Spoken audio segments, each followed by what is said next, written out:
찬양대가 오라 주께 오라 할 때 제가 응답을 했습니다. 폭풍을 뚫고 제가 왔습니다. 주님께 예배하러 제가 왔습니다. 오늘 주님 앞에 예배하며 또 주님 말씀 앞에 선 저와 여러분들에게 우리 주님께서 은혜와 진리와 평강으로 함께 하시기를 소망합니다. 바울은 늘 모든 편지의 인사말을 그렇게 시작을 하고 있죠.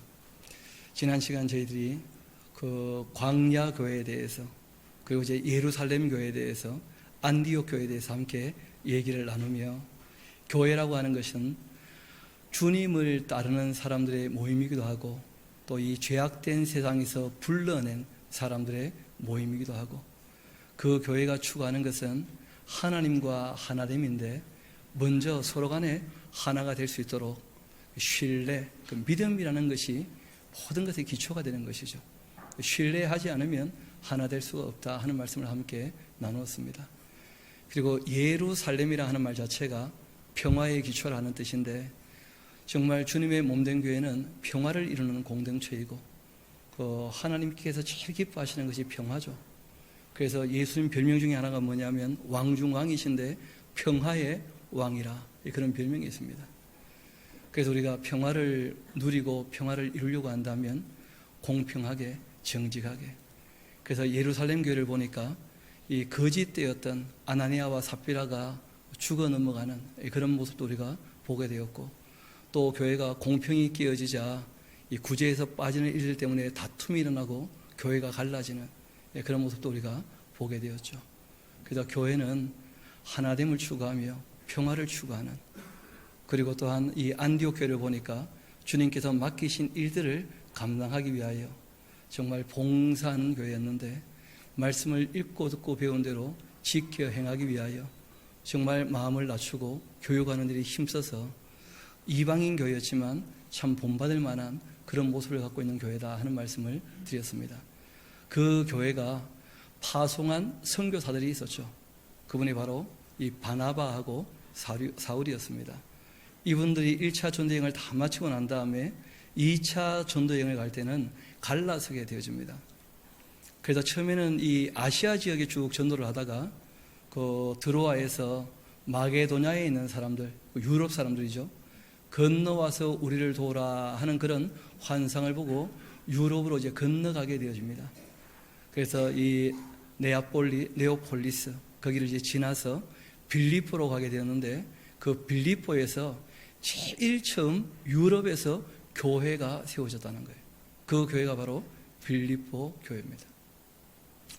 그 빌립보라고 하는 지역은 그 마게도냐, 그러니까 알렉산더 헬라 제국에서도 아주 중요한 위치를 차지하는 도시였었고, 로마 시대에도 아주 중요한 도시였습니다. 그 로마에서 이 알렉산드리아까지 고속도로가 있는데 거기에 교통의 요지로서 아주 중요한 역할을 감당하고 있었고, 또한 이 도시는 어떤 도시였느냐 하면 그 군인들이 이제 퇴역을 하면 보통 그 도시에서 살게 되어집니다. 문제는 군인들이 퇴역해서 먹고 살 길이 잘 없으니까 뭘 하게 되느냐 하면 그 주식회사를 만들었어요. 근데 그 주식회사 이름이 귀신이었습니다. 주식회사 귀신. 귀신 들린 여자 하나를 사가지고는 많은 사람이 투자해서 그 여자에게 점치게 하고 거기에서 이윤을 얻어먹는 그런 일들을 하고 살았다는 거예요. 그럼 우리가 아무리 돈이 많고 재투자할 만한 입장이 된다 할지라도 돈을 쓸 때 쓰시고 또 버는 방법도 잘 생각을 하셔야 됩니다. 늘 말씀드리듯이 한 서너 가지는 꼭 염두에 둡시다. 제일 먼저는 하나님과 함께 할 수 있는 일인가, 그런 걸 생각하면서 우리가 이 일을 하고 또 일거리를 찾아야 될 것입니다. 또 한 가지는 이 일로 말미암아 다른 사람들에게 유익을 끼치는가. 여러분, 다른 사람들이 왜 주머니에서 돈을 꺼내서 나한테 주겠습니까? 본인들이 유익이 되니까. 실제로 유익을 끼쳐야 됩니다. 유익을 끼치지 않고 마약 주고 돈 받고 그러면 큰일 납니다. 그렇지 않습니까? 그래서 우리가 아무리 이 재물을 얻는다 할지라도 할 수 있는 일이 있고, 기독교인들은 할 수 없는 일도 꽤 있다는 거예요. 또 한 가지를 우리가 더 생각한다면 자신이 잘 할 수 있는 것, 남들보다 조금 더 나은 면이 있어야 유익을 줄 수 있으니까요. 그래서 우리가 실력을 길러간다는 것도 굉장히 중요합니다. 그리고 또 마음을 넓혀야 남들이 정말 유익을 얻게 되는 것이니까요. 그리고 한 가지를 더 우리가 생각한다면 잘할 수 있는 일이면서도 즐거워서 할 수 있는 일이라면 좀 더 삶이 보람되고 의미가 있지 않겠는가 하는 생각도 하게 됩니다. 그 요즘에는 인생 전반기도 있고 또 뭐가 있습니까? 후반기도 있으니까. 그러니까 여러분들 인생 후반기를 생각할 때에는 정말 하나님 보시기에 아름다울 수 있는 일들을 조금 계획해서 실천할 수 있다면 더 좋겠죠. 여하튼 이 퇴역 군인들은 전혀 그런 것을 고려하지 않고 돈만 최고다 하는 그런 분위기가 있는 곳이 바로 이 빌립보였습니다. 그런 곳이기 때문에 사업가들에게는 또 아주 대박을 칠 수 있는 그런 곳이었고, 아니나 다를까 그 두아디라에 계셨던 이 루디아라 하는 분이 이 빌립보에 와서 지금 자주 옷감, 아주 고급 물품이었는데 귀족들을 상대로 그렇게 장사도 하는 그런 곳이죠. 또 이분은 여성임에도 불구하고 그 당시에 여성들의 사회적 지위가 굉장히 약했을 터인데도, 그런데 이분이 정말 뛰어난 인물로서 거기에서 사업을 하시는 그런 모습을 보게 됩니다.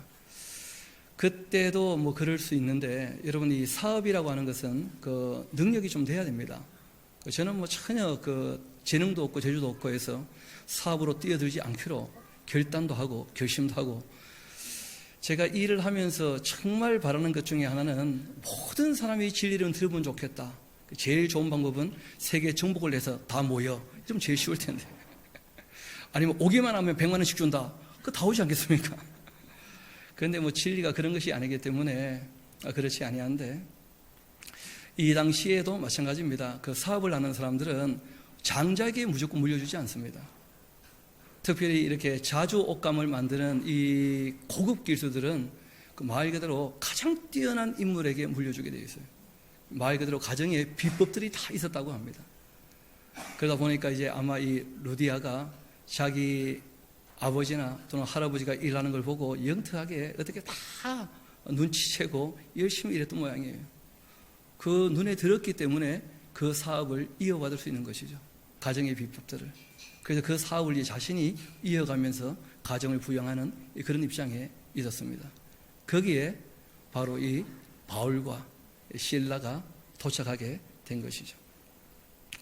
거기에서 그 안식일이 되었을 때 이분들이 예배할 초소가 없으니까 어디에 모였느냐 하면 강가에 모였습니다. 강가. 이런 뭐 그런 일이 있으면 안 되겠습니다만은, 혹시 이 대성 프라임도 없어지고 샤론 예배당이 사라지면 우리 낙동강에서 모이도록 합시다. 예배는 장소라는 것보다 더 중요한 것은 사람이거든요. 사람. 그래서 하나님의 사람들이 함께 모여 예배하는 게 제일 중요하니까, 여하튼 거기에 함께 모여서 이제 기도하고 말씀을 보고 하는 중에 그 바울에게 이 루디아가 만남을 갖게 된 것이죠. 아마 루디아도 경건한 사람이었던 모양인데 주님께서 그 마음을 열어서 이 바울의 말을 듣게 하셨다는 거예요. 그러니까 억지로 여신 겁니까? 사모하는 마음이 있기 때문입니까? 그래요. 항상 인격적인 거예요. 신앙은 강권적으로 역사하시고 그런 것이 아니고, 정말 사모하는 마음이 있고 듣고자 하자 주님께서 그 마음을 열어서 말씀을 듣게 하시고 드디어 이 빌립보에서 교회가 시작이 된 거예요. 루디아는 본인이 사업가고 조금 재정적인 여유가 있으니까 본인의 집을 오픈해서 거기서 이제 교회가 시작이 되었고, 지금도 빌립보에 가게 되어지면 루디아 기념 예배당 하는 예배당이 있습니다. 그런데 그 예배당이 지어진 것은 1973년도에. 왜냐하면 빌립보에 가보니까 아무것도 없는 거예요. 많은 사람들이 성지라고 해서 그 빌립보에 가서 바울의 발자취와 함께 신앙의 흔적을 찾아보려고 하니까 너무 없는 거예요. 그래서 기독교인들이 힘을 좀 모아가지고 거기 우리가 성경에 나오는 기념할 만한 예배당을 하나 지어놔야 되지 않겠는가. 그래서 여기 오시는 분들이 혹시 주일을 지날 때 예배할 초소라도 좀 마련해 두자. 그렇게 해서 이제 1973년도에 거기 예배당 하나가 지어졌다고 합니다. 제가 성경을 보면서 깜짝 놀란 것 중에 하나가 무엇이었냐면, 어떤 교회든지 간에 처음 시작될 때 기분 나쁘게 시작된 교회는 하나도 없었다는 거예요. 너무나 기쁨과 즐거움과 행복으로 시작되었다는 거예요. 그런데 놀랍게도 그 교회가 10년 넘어가면서 계속 행복한 교회는 보이지 않더라는 거예요. 성경에도. 놀랍지 않습니까? 별로 안 놀라시는 눈치네요. 이상한 걸 보게 된 거예요. 아니, 그렇게 함께 처음 모여서 그때부터 이제 신앙생활하며 함께 교육을 받고 함께 마음을 하나로 묶고 정말 주님을 따른다고 하는데 왜 기쁨이 더 많아지지 않고 기쁨은 사라지는가? 성경에 나오는 모든 교회가 하나같이 그렇더라고요. 예루살렘 교회도 그러했고 안디옥 교회도 지금 흔적이 없거든요. 빌립보 교회도 마찬가지고 데살로니가 교회도 가만 보면 처음에는 바울이 편지를 보낼 때 그 격려하기 위하여 편지를 보낸 거 아닙니까? 그런데 격려하기 위하여 편지를 보내는데 문제가 생겨서 교정하기 위한 내용으로 편지를 보내는 거예요. 고린도 교회도 어떻게 시작이 되었습니까? 그런데 고린도 전서나 후서를 보게 되어지면 교회에 큰 문제가 생겨서 그것을 교정하기 위하여 편지를 보내는 거예요. 이 바울의 글들을 다시 한번 쭉 살펴보면서 확인한 것 중에 하나가 뭐냐면 바울의 편지의 거의 대부분의 내용들이 부탁이었다는 거예요. 이렇게 해야 되지 않는가? 너무 뭐가 안 되고 있다는 거예요. 그 바울 안에 성령께서 안타까운 마음으로 뭐가 제대로 잘 안 되고 있다 하시고 이런 교회가 되어야 한다 하고 끊임없이 말씀하는 것을 보게 되어집니다. 어쩔 수 없이 좀 곰곰이 이유를 생각해 볼 수밖에 없지 않겠습니까? 생각해 보니까 몇 가지 좀 생각이 잡히는 게 있어요. 처음에는 같은 마음으로 모이지 않습니까? 근데 조금 시간이 지나게 되어지면 그 마음을 다 확인했는데 사람들이 확인하고 난 다음에 항상 그 사람이 갖고 있는 것보다 플러스 알파를 원하는 마음이 생기는 것 같아요. 제가 예전에 알던 한 시골 교회에 시끄러웠던 교회라 그럽니다. 특별히 이제 장로님 두 분이 계셨는데 두 분 장로님이 다투는 그런 교회예요. 그 교회 목사님들도 여러 분 이렇게 쫓겨나신 거예요. 이 장로님이 목사님 모시고 오면 이 장로님이 그래가지고 나가시고 또 이 장로님이 모시고 오면 또 해가지고 또 나가시고 결국은 이제 교회가 장로님들 다 배제하고 그래서 청빙위원회를 만들어서 목회자를 모신 거예요. 그리고는 모든 성도가 하나같이 딱 한 가지만 발언하는 한 가지만 그게 뭐냐면 예배 시간에 긴장하지 않고 예배 중에 또 큰 소리 날 수 있으니까 예배 중에 긴장하지 않고 편안하게 하나님께 예배만 드릴 수 있다면 이거보다 더 좋은 건 없을 텐데 하는 바람을 가지고 목회자를 모셨다는 거예요. 다행히 한 1년쯤 지나자 장로님 두 분도 크게 다투지 않고 교회가 좀 안정이 되었어요. 그때부터 이제 요구가 하나 둘씩 늘기 시작하는 거예요. 제가 보니까 그런 게 있어요. 사람들이 있는 모습 그대로 또 거기에서 발전하는 모습이 있다면 그 사람의 분수에 맞게 그 사람을 인정하고 존중하면 참 좋겠는데 자기의 욕심을 가지고 사람을 대하게 되면 그런데 그런 마음들이 서로 간에 다 있다는 거예요. 저도 음주를 알았는데 성도님들께 알게 모르게 이런저런 욕심들이 생기더라고요. 이분들이 이것만 이거 조금 더 해주면 참 좋겠는데 이것만 조금 더 해주면 좀 좋겠는데 그러고 난 다음에 바라보게 되니까 못마땅한 거예요. 알게 모르게 대만한데 왜 저럴까 그런 마음이 드는 거예요. 알게 모르게 아마 시간이 지나면서 그런 부분들이 있지 않겠는가. 빌립보서를 보니까 그런 부분들이 드러나는 거예요. 일을 하면서 다른 사람에 대하여 기도도 있지만 또 한 가지는 거꾸로 보면 자기를 어떻게 생각하는 거예요? 크게 보는 거예요. 결국 시간이 조금 지나면서 사람들의 능력이 다 다르지 않습니까? 하는 일도 다 다르고 그런데 엉뚱한 것을 비교하면서 내가 너보다 더 낫다 하는 생각이 알게 모르게 들어오는 모양입니다. 이 빌립보 교회도 AD 50년 정도에 이제 시작이 되었거든요. 그리고 이제 한 12, 13년쯤 지나게 되었을 때 바울이 빌립보서를 쓰게 되어져요. 그 교회가 한 12, 14년쯤 지났으니까 저희 교회 같은 경우는 지금 한 7년, 8년째 되어지니까 한 번 더 이제 창세기부터 해서 계시록까지 다 하면 그쯤 되는 거예요. 교회 역사가. 근데 그쯤 되어지게 되니까 교회가 조직도 잘 갖추고 있는데 문제는 유오디아 순두계 같은 사람들이 누가 더 크냐 교회가 이렇게 발전하는데, 이렇게 나름대로 모양새를 갖추는데 누가 더 큰 역할을 감당했는가? 그런 교만한 마음이 들어와 있는 거예요. 그러다 보니까 교회가 기쁨이 하나도 없는 거예요. 교회 갈 때마다 긴장이 되는 것이죠. 남들의 눈치가 있으니까 거기에 내가 또 맞춰줘야 되고, 실제로는 실력도 안 되면서 그런 척도 해야 되니까, 그러지 않으면 뭘 자꾸 요구하니까, 또 알게 모르게 교만한 마음이 있으니까 저건 왜 저런가 하는 마음이 또 들어오니까, 진리를 배우면서도 진리 가지고 누가 더 많이 아는가, 누가 더 실천을 잘하고 있는가, 알게 모르게 이상한 경쟁이 또 생기는 거예요. 바울이 그런 것들을 보면서 권고한 내용이 바로 빌립보서입니다. 그래서 우리가 이 신앙생활을 해 나갈 때 처음 드렸던 말씀, 이 기쁨이 없어지는 이유 중에 하나가 무엇이겠는가? 이 교만이 들어오면 기쁨이 없어집니다. 그리고 또 한 가지가 있어요. 처음 모인 사람들은 나름대로 어느 정도 수준은 유지하고 있잖아요. 그 다음에 들어오는 분들은요, 전혀 딴 분들이에요. 그러니까 원래 처음 가졌던 마음과 똑같은 마음으로 하나를 먹는데 에너지를 많이 쓰게 됩니다. 그런데 문제는 따로 들어오신 분들은 따라갈 마음이 있는가? 아니, 다 본 마음을 갖고 왔어요. 본인 마음이 따로 있습니다. 뭘 다른 기대를 가지고 들어온 거예요, 다. 알고 보면. 그러다 보니까 그게 조율이 안 되고 조화가 되기가 참 어렵습니다. 그런데 알고 보니까 그게 진짜 교회인 거예요. 그럼 그렇게 부딪히고 깎이기 때문에 사람들이 처음에는 뭘 시작할 때 내가 뭐 다 된 것처럼, 그러니까 새롭게 일을 할 거 아닙니까? 그런데 알고 보니까 다 된 게 아니었던 거라.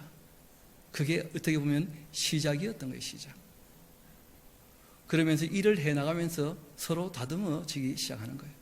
바울이 거기에 대한 얘기도 하게 되어집니다. 본인도 자기가 다 이루어졌다고 생각해서 다른 사람을 못마땅하게 생각하다가 다른 사람의 일을 돌아보면서, 그래, 하나님 앞에서 자기 나름대로 다 애쓰고 있는 거야, 이것이 이해가 되어지니까 마음이 넓어지더라는 거예요. 저도 알게 모르게 못된 마음이 있다가 요즘에 조금 바뀐 게 있습니다. 그게 뭐냐면, 선한 마음으로 했겠지 악의 일을 가지고 했겠는가? 잘하자고 얘기를 하는 것이겠지 무슨 나쁜 마음이 있었겠는가 하고 조금 마음을 바꾸기로 했어요. 말씀을 보면서 마음을 고쳐 잡는 것이죠. 그리고 또 한 가지가 있습니다. 그게 뭐냐면, 실제로 이제 일을 하고 일이 되어지고 난 다음에는 일을 하는 사람들은 일을 하고 싶어 해요. 그래서 어느 정도 실력이 되어지면 그 밖에 나가서 자꾸 일을 하게 되는 것이죠. 그러고는 또 나가게 되어지고, 할 일이 보이니까. 그런 일들을 생각해 보니까 교회가 역사가 지난다고 해서 교회가 정말 모든 성도가 성수하고 성장하고 자라겠는가? 그런 것은 아니었구나. 공동체는 개인하고 또 다른 모습을 갖고 있다는 거예요. 그래서 그런 일들이 있다 할지라도 너무 노여워하거나 슬퍼하지 말고, 보니까 모든 교회가 그 모양이더라, 이걸 우리가 인식을 하고, 그러고 난 다음에는 일단 각 개인이 하나님 앞에서 바르게 하는가부터 우리가 딱 정신을 차리고 중심을 잡아야 될 것입니다. 그것이 되어진다면, 그러면 그 사람들이 함께 모이게 되면 이 바울이 지금 바라고 원하는 것처럼 정말 주님의 몸된 교회의 기쁨이 회복될 줄로 믿습니다. 이왕이면 함께 모여 예배할 때마다 정말 기쁨과 즐거움이 충만하게 되기를 소망합니다. 그런 교회가 되기를 원합니다. 그래서 오늘 우리 빌립보서에 있는 내용들 몇 군데를 좀 챙겨보면서 이 빌립보가 정말 추구하는 교회, 쉽게 말해서 교회가 기뻐지려면 어떤 자세가 필요한가 하는 것을 좀 살펴보고자 합니다.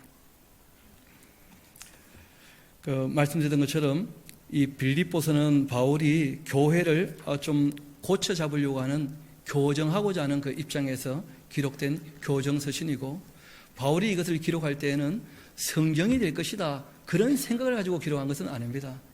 그런데 그 교회를 사랑하는 그 바울의 애틋한 마음과 그 바울이 깨달았던 그 진리에 대하여 성령께서 저자가 되시고 그 바울을 감동케 하셔서 이 말씀이 기록된 줄로 믿습니다.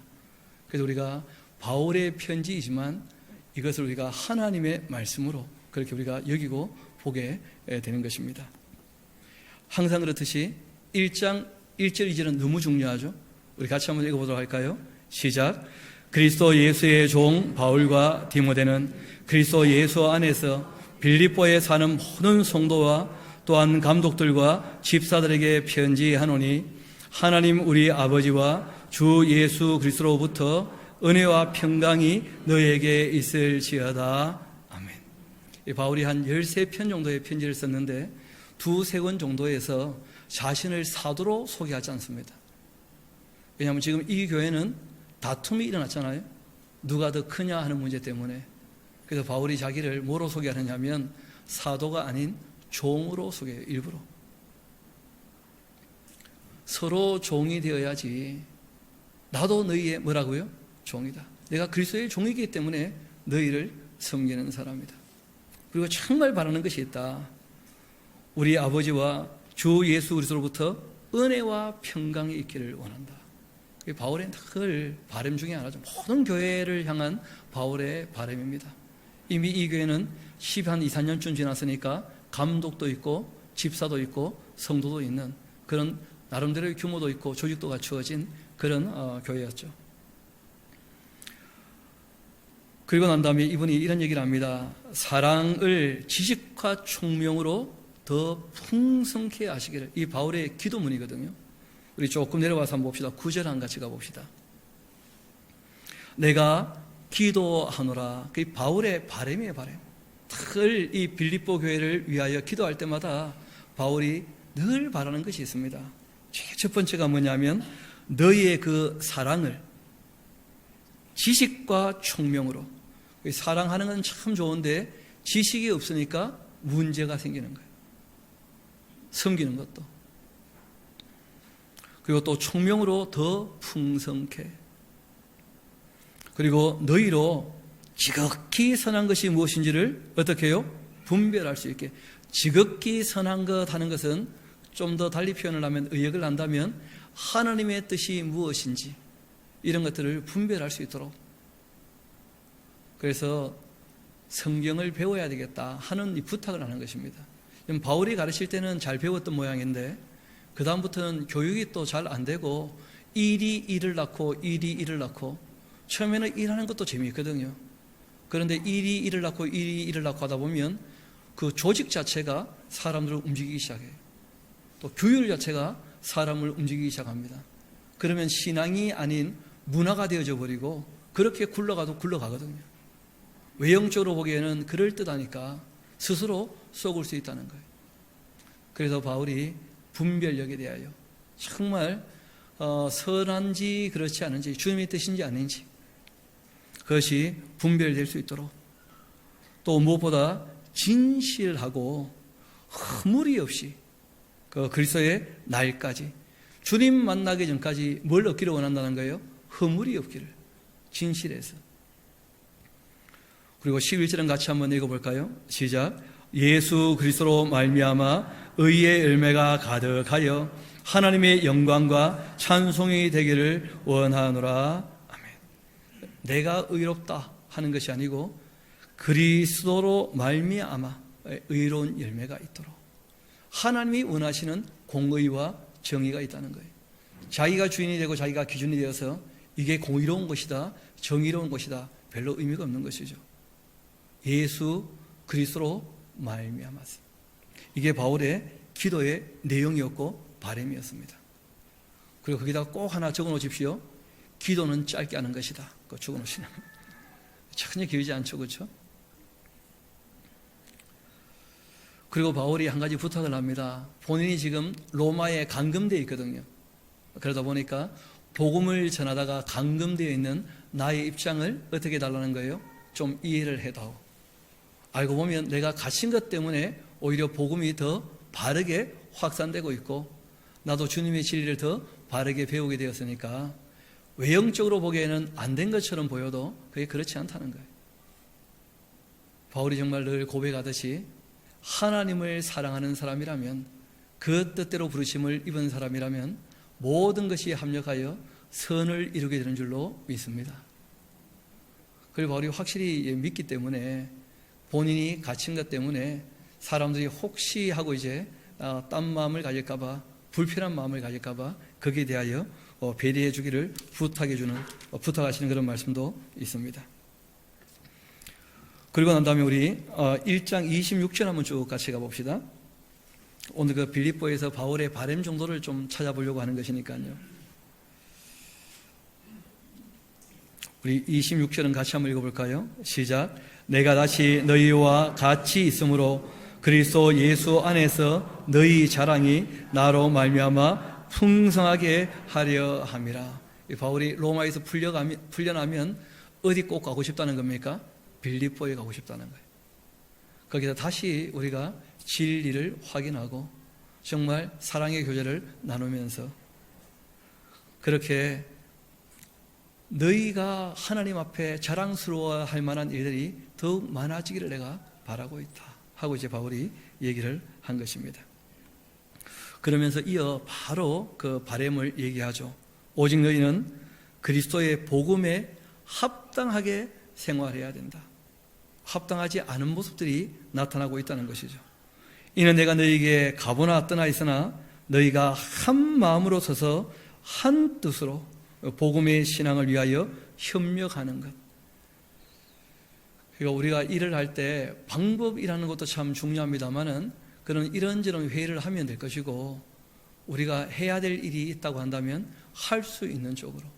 특히 우리 부산 샤론교회는 모이게 되었던 이유 중에 하나가 창세기부터 계시록까지 우리가 정말 읽고 듣고 배우고자 하는 사람들에게 다 전하는 것을 목적으로 하고 있으니까 우리가 그 말씀에 대하여 사모하고 배우고자 하는 사람들이 있다면 가르칠 수 있도록 우리가 뜻을 딱 정해놓고 그리고 거기에 대한 방법을 찾아갈 수 있도록 한 마음과 한 뜻으로 주님의 일을 하도록 그렇게 바울이 권면하고 있습니다. 그리고 이어 말씀하십니다. 무슨 일이든지 대적하는 자들 때문에 뭐 하지 말라고요? 두려워하지 아니하는 이 일을 듣고자 합니다. 하나님의 일을 할 때 항상 뭐가 있다는 겁니까? 방해가 있으니까 그런 거 두려워하지 말아라. 이 복음을 전하는 데 있어서 방해하는 것은 그들, 그 복음을 전하는 데 방해하는 그들은 그 자체가 뭐라는 거예요? 멸망당할 사람이라는 확실한 증거가 된다는 거예요. 하나님의 뜻이 확실한데 그 뜻에 함께하지 않는다고 한다면 그들은 그것이 곧 뭐라는 거예요? 멸망의 증거라는 거예요. 참 두려운 얘기죠. 너희에게는 구원의 증거가 된다. 그래서 정말 주님께서 맡기신 일에 우리가 한 마음과 한 뜻이 되기를 소망합니다. 삐껴나가지 않도록. 여러분 우리가 따로 일하는 것은 아무 문제가 없습니다. 그런데 삐껴나가는 것은 문제가 된다는 거예요. 주님의 뜻에 하나가 될 수 있고 한 마음 될 수 있도록. 그리고 이어 말씀하십니다.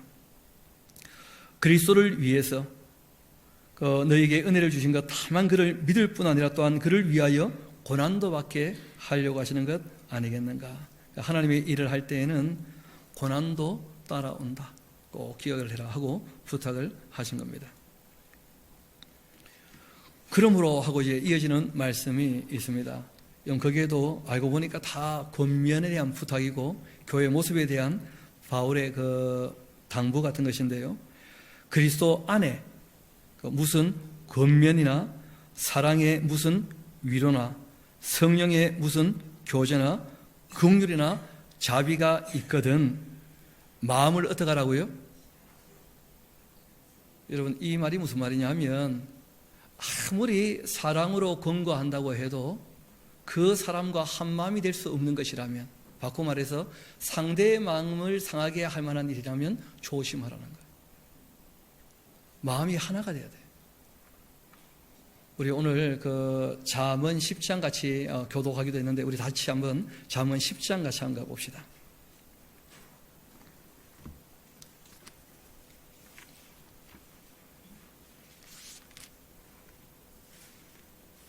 우리 잠언 10장 32절 같이 한번 읽어보도록 하실까요?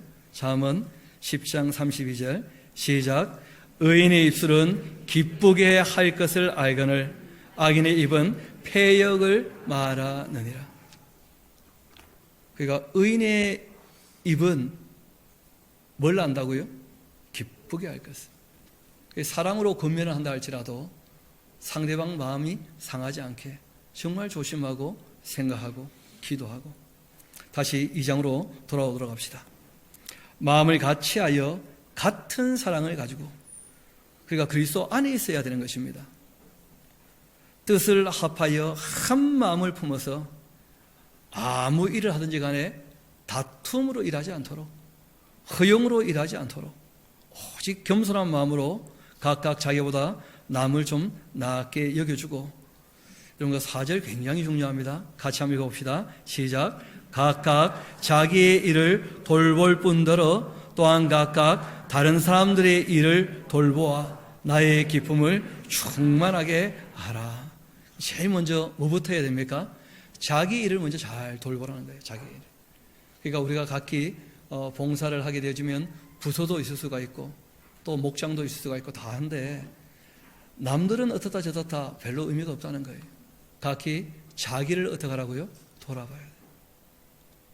그리고 다른 사람들에게 돌아본다는 말은 간섭하라는 뜻이 아닙니다. 도울 것을 찾아라, 그런 뜻이에요. 우리가 일을 할 때 혹시 생각을 해야 됩니다. 하기로 한 일들에 관해서 또 누가 무슨 일을 한다고 한다면 될 수 있도록 돕는 쪽으로 가야지, 거기에 대하여 간섭하게 되어지면 그러면 기쁨은 또 사라지는 거예요.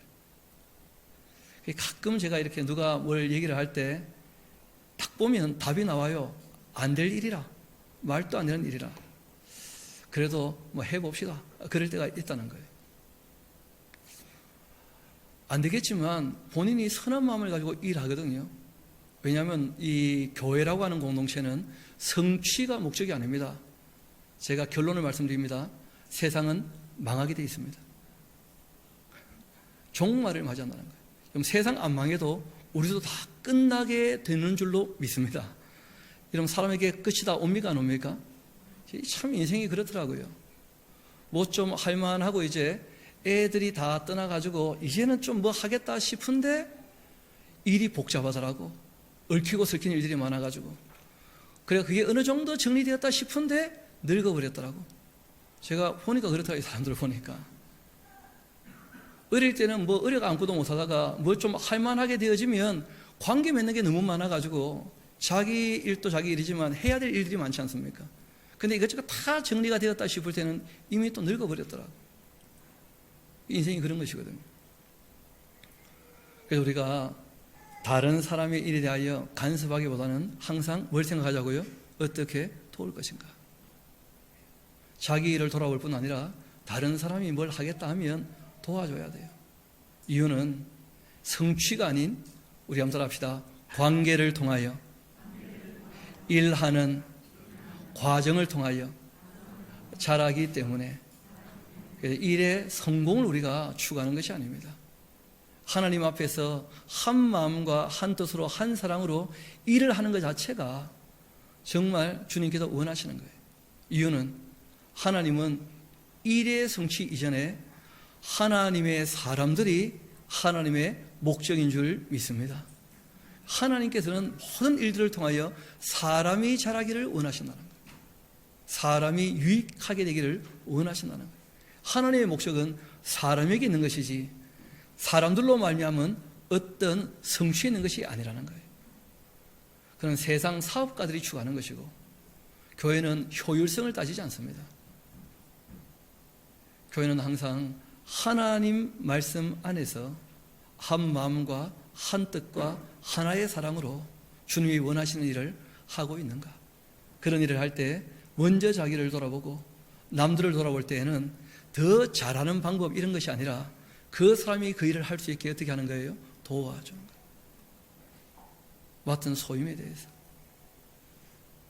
그것이 교회가 기쁨을 유지할 수 있고 정말 주님 앞에서 즐거울 수 있는 그런 방법이라고 성경은 우리에게 말씀하고 있습니다. 그러면서 예수 그리스도를 좀 본받으라는 거예요. 그게 뭐냐면 예수님이 자기를 어떻게 하신 겁니까? 낮추셨다는 거예요. 그러셨기 때문에 하나님께서 그를 높이셨다는 거예요. 일의 효율을 원하셨다면 예수님께서도 여러 가지 방법이 있었겠죠. 그럼 한 번은 예수님께서 떡을 나눠주니까 5천 명이 얻어먹었거든요. 그 다음날 배나 모였어요. 왜냐하면 떡 주니까 오더라고 보니까. 방법 좋잖아요, 그렇죠? 그때 예수님께서 떡 때문에 왔구나 다 알고 계셔요. 너희들이 먹어서 배불러서 왔구나. 그런데 진짜 먹어야 되는 떡이 있어. 내가 지금 너희들에게 오병이어 기적으로 나눠줬던 이 세상의 떡은 먹고 다 죽는 거야. 영원히 죽지 않는 생명의 떡, 나의 말을 먹고 마셔라. 내 살을 먹고 내 피를 마셔야 한다. 그런데 놀랍게도 그 말을 들었던 사람들이요, 하나같이 다 떠나가고 말았어요. 여러분 생각해봐요. 10,000명이 넘게 모였었는데 다 떠나버리고 초라하게 예수님의 원래의 제자 100명도 안 됐을 겁니다.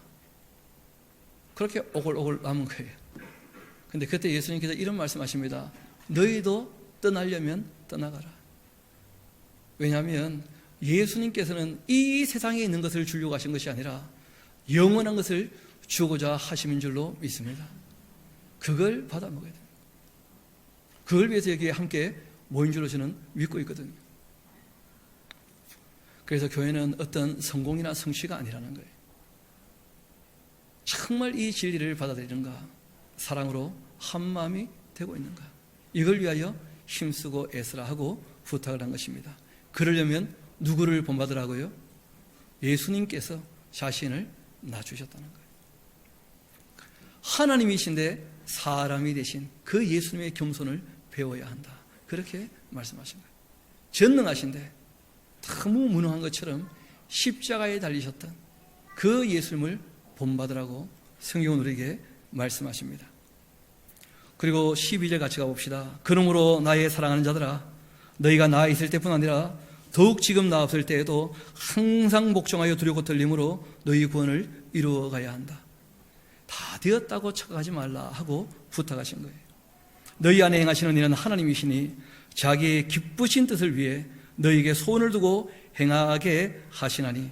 우리 14절은 같이 한번 읽어봅시다. 시작. 모든 일을 원망과 시비가 없이 하라. 이런 것이 중요한 것이죠. 그래서 일을 할 때에는 또 먼저 좀 생각을 해봐야 돼요. 의견들이 여러 가지일 수 있으니까. 그래서 원망과 시비가 없이. 이렇게 너희가 흠없고 순전하고 어그러지고 거드리는 세대 가운데에서 하나님의 흠없는 자녀로, 성경이 바라시는 것은 흠이 없기를 바라시는 거예요. 하나님의 흠없는 자녀로 세상에다 그들 가운데 빛들로 나타내어 생명의 말씀을 밝히는 사람이 되면 참 좋겠다. 너희가 그렇게 생명의 말씀을 밝히는 사람이라면 내가 한 일이 헛되지 않을 터인데. 지금 바울이 안타까운 마음으로 얘기를 하는 거예요. 그렇게 열심히 일을 했는데 10년 더 지나고 난 다음에 교회가 서로 내가 더 크다 하고 싸우고 있으니까 자신이 했던 일들이 다 무의로 돌아간 것처럼 보이지 않겠습니까? 그래서 부탁을 하신 거예요. 너희들의 삶이 착해서 정말 빛이 나서 그래서 내 일이 헛되지 않으면 참 좋겠다. 부탁하고 부탁한다 하는 것이 바울의 입장이었습니다. 그리고는 이분이 이런 얘기합니다. 이 빌립보 교회가 바울이 사역을 할 때 물질적으로 협조를 좀 많이 했었거든요. 거기에 대해 바울이 이런 고백을 합니다. 17절 같이 한번 봅시다.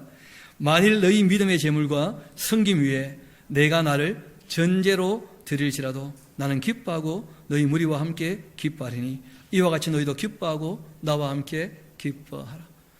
너희가 협조해 준 이 선교 그 헌금 가지고 내가 주님의 일을 위해서 열심히 뛰고 있으니까 우리가 함께 일하는 거 아니겠는가? 이 일로 같이 어떻게 하자는 거예요? 기뻐하자. 그런 거 있지 않습니까? 선교 후원했더니 뭐 거기서 호식입니까? 호화롭게 살아가는, 사치하는 그런 얘기를 듣게 되면 마음 상하지 않습니까? 이 바울은 그런 마음이 전혀 없었다는 거예요. 그래서 함께 일하는 것이다. 너희는 협조해줬고 나는 그것을 가지고 죽자고 뛰어가고 있으니까 우리가 함께 이 일로 서로 간에 기뻐해야 하지 않겠는가? 그렇게 얘기를 한 것입니다. 그리고는 이분이 뭐라고 하느냐면 디모데를 보내려고 했지만 애와브로 디도가 지금 목회하고 있으니까 이분이 병들었다가 나았기 때문에 너희에게 다시 돌려보내겠다. 그렇게 이야기를 합니다. 그리고 3장 봅시다. 끝으로 보이시죠? 끝으로. 드디어 끝나갑니다. 그렇죠? 끝으로. 나의 형제들아, 주 안에서 어떻게 하라고요? 기뻐하라. 여러분, 주 안에서 하는데 동그라미를 한 10개 쳐놓으십시오. 우리가 신앙으로 하나가 되기 위해서 모였는데 자꾸 딴 데서 기쁨을 찾으려고 그러면 안 된다는 거예요. 어디서 기뻐하자고요? 주 안에서. 그 말씀을 읽고 듣고 배워 그 말씀을 따름으로 기쁨을 찾아야지, 세상 사람들이 즐거워하고 기뻐하는 것으로 똑같은 기쁨을 누린다. 그러면 신앙과 세상과 무슨 차이가 있겠어요? 대체 별로 없잖아요. 그래서 주 안에서 기뻐하라. 너희에게 같은 말 쓰는 거 내게 수고로움도 없고 너희에게 안전하다. 이 개들을 조심해야 된다. 세상 향락에 취했다가 돌아와 놓고는 또다시 세상 향으로 돌아가는, 토한 것을 다시 먹는 그런 개 같은 일을 조심하라. 행하는 자들도 조심하라. 또 몸을 상해하는 일도 어떻게 하라고요? 조심해야 한다. 이런 부탁을 특별히 하는 이유가 있습니다. 에바브로 디도 목사님이 그 일을 하다가 몸이 너무 상해서요. 젊었는데. 그래서 죽을 병이 걸렸었다는 거예요. 근데 바울은 두 가지를 동시에 얘기합니다. 우리 한번 따라갑시다. 에바브로 디도가 하나님 앞에서 죽음을 눈앞에 두고서도 충성했다. 그러니까 다른 사람들에게 얘기할 때는 에바브로 디도가 지금 병들었는데 젊었는데 아이고 자기 관리를 못했다 이런 식으로 하지 않았다는 거예요. 뭐라고 하셨느냐 하면 주님 앞에 목숨 아까운 줄 모르고 충성해서 이렇게 된 거야. 젊은 사람이 하고 얘기를 해놓고는 뒤에 뭐라고 얘기합니까? 주님의 일을 할 때 몸을 상하지 않게 조심해야 돼. 다 함께 말씀하시는 거예요. 그러니까 그 사람을 인정해주고 배려해주는 마음도 있고, 맞습니까? 그리고 실제로 또 우리가 추구해야 될 것도 무엇인지를 얘기를 하고, 이게 바울의 표현이었다는 거예요. 그래서 우리가 다른 삶에 대해서 얘기를 할 때 바울의 이런 자세를 좀 배워야 됩니다. 딱 보면 보이잖아요. 그렇죠? 아이고 저거 관리를 못했구나. 너무 그렇게 하지 마시고 얼마나 몸을 아끼지 않고 일하다가 저렇게 되었나, 애쓴다. 그렇게 얘기를 해놓고 난 다음에 몸 관리 잘합시다 하고 이제 우리가 같이 얘기하고 뭐 그러면 되는 것이죠. 그러니까 이미 일어난 일들에 관해서는 우리가 돌이킬 수 없잖아요. 그러니까 그러할 때 함부로 말해서 마음 상하지 않도록, 이게 바울의 배려였다는 거예요. 사랑이었고. 그리고 이어 말씀하십니다. 하나님의 성령으로 봉사해야 한다. 성령님은 진리의 영이시죠. 진리를 따르는 삶, 이것이 봉사는 이유이고 방법이기도 하죠. 그리스도 예수로 자랑하고 육체를 신뢰하지 않는 우리, 그러니까 할례를 했다 안 했다 구원의 근거를 자기 안에 갖고 있거나 아무 의미 없다는 거예요. 정말 주님을 신뢰함으로 그렇게 예수 그리스도의 보혈로 거듭나야, 물과 성령으로 거듭나야 이게 진짜인 것이지, 뭐 조금 남들보다 편하게 잘하는 거 있다고 해가지고 다 된 것처럼 그런 식으로 하지 말라는 거예요. 특별히 이제 유대인들 할례랑은 그런 게 심했었죠. 그리고 바라는 것은 한번 쭉 읽어보시면 너무너무 좋겠고, 우리 한번 내려와서 우리 15절 봅시다. 3장 15절. 그러므로 누구든지 우리 온전히 이룬 자들은 이렇게 좀 생각하면 좋겠다. 그 앞에 이미 얘기했습니다. 우리 잠깐 올라가서 한번 봅시다. 12절. 내가 이미 얻었다함도 아니고 온전히 이루었다함도 아니다. 오직 내가 그리스도 예수께 잡힌 바 된 그것을 잡으려고 내가 달려가고 있다. 그러니까 온전히 이룬 자들은 성취되었다 보지 말고 끝까지 맡겨진 일을 위하여 어떻게 하라는 거예요? 달려가야 한다. 그리고 난 다음에 아주 중요한 권고를 하십니다. 만일 어떤 일에 너희가 달리 생각하면, 보이십니까? 그러니까 사람이 생각하는 바가 똑같습니까? 다 다릅니까? 다 다를 수 있다는 거예요. 그런데 하나님이 이것도 너희에게 나타내시리라. 그러니까 우리가 주님을 향하여 정말 주님께서 바라시고 원하시는 것 위해서 달려가고 있는데 혹시 달리 생각하는 사람도 있을 수 있다는 거예요. 그런 사람들에 대해서 바울은 뭐라고 얘기합니까? 인정해 주라는 거예요. 다 함께 하나님의 일을 한다고 애를 쓰고 있지만 때로는 어떻게 할 수 있다고요? 달리 생각할 수 있다고, 다른 방법을 생각할 수 있고, 그런 사람들도 얼마든지 존중해 주라는 거예요. 그래서 어떻게 생각하자고요? 그래요. 저 사람이 무슨 악의를 가진 것이 아니고 정말 유익하기 위해서 얘기를 했겠지. 그렇게 믿어주고 그리고 허물을 덮어주고 위하여 기도하고 그렇게 해야 기쁨을 잃지 않게 됩니다. 우리 한번 조금 더 뒤로 한번 갑시다. 성경이 우리에게 얘기하는 것이 뭐냐면 우리의 시민권은 하늘에 있으니까 이 땅에 있는 것 가지고 만족하려고 하지 마라. 그렇게 부탁을 하시고 4장 봅시다. 그러므로 나의 사랑하고 사모하는 형제들, 나의 기쁨이요 멸관인 사랑하는 자들, 이같이 주 안에 서야 한다. 우리 2절 3절은 같이 한번 읽어봅시다. 시작.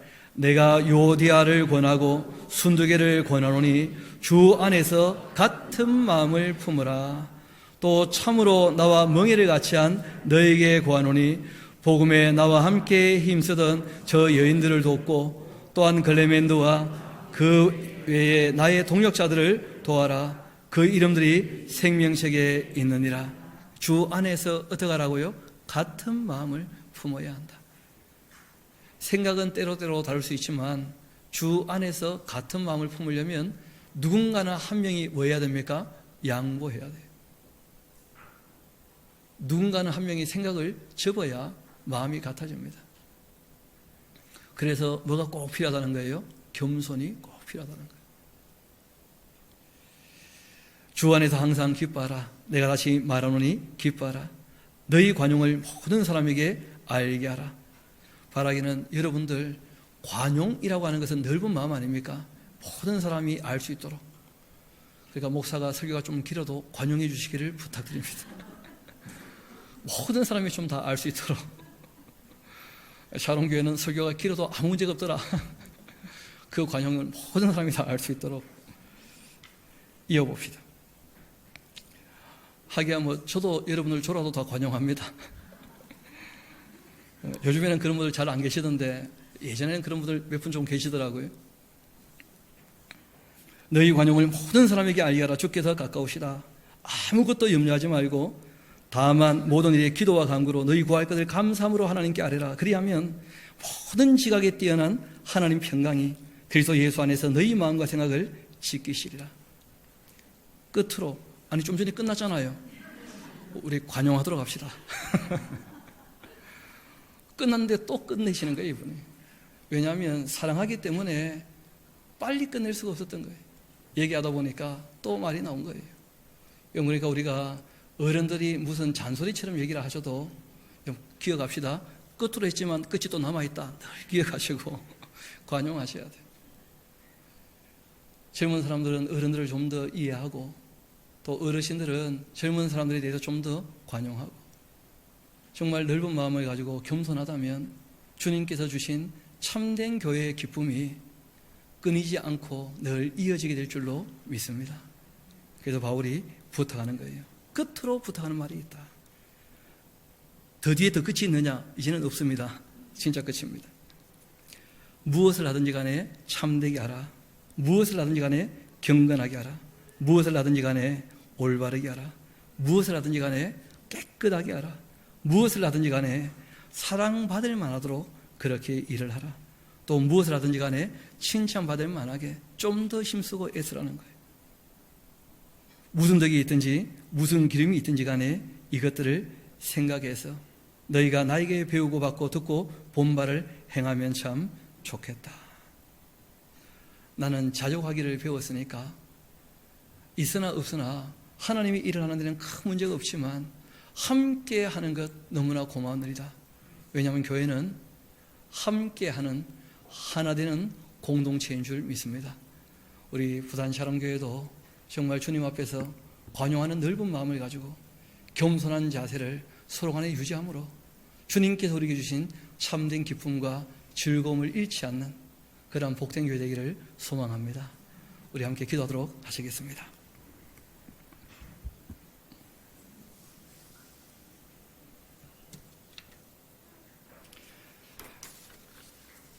아버지 하나님 참 감사합니다. 주님께서 이 시간 저희들을 불러주셔서 바울의 공부를 통하여 주님이 바라시고 원하시는 교회가 어떤 모습인지 생각해 하시고 다시 한번 마음으로 정리하게 하신 것 감사합니다. 바라오케는 우리의 모든 사랑을 지식과 총명으로 더 풍성하게 될 수 있도록 도와주시고 지극히 선한 것들을 잘 분별하고 또 진실하고 허물 없이 주님 만나 뵐 그날까지 우리 신앙이 자라가며 예수 그리스도로 말미암은 의의 열매가 저희들의 삶 가운데 풍성하기를 소망하오니 주님 늘 우리 앞길을 인도하시고 선한 도움의 손길로 도와주옵소서. 모든 걸 주님께 의탁합니다. 감사드리며 우리 구주가 되시는 예수님 이름으로 기도합니다.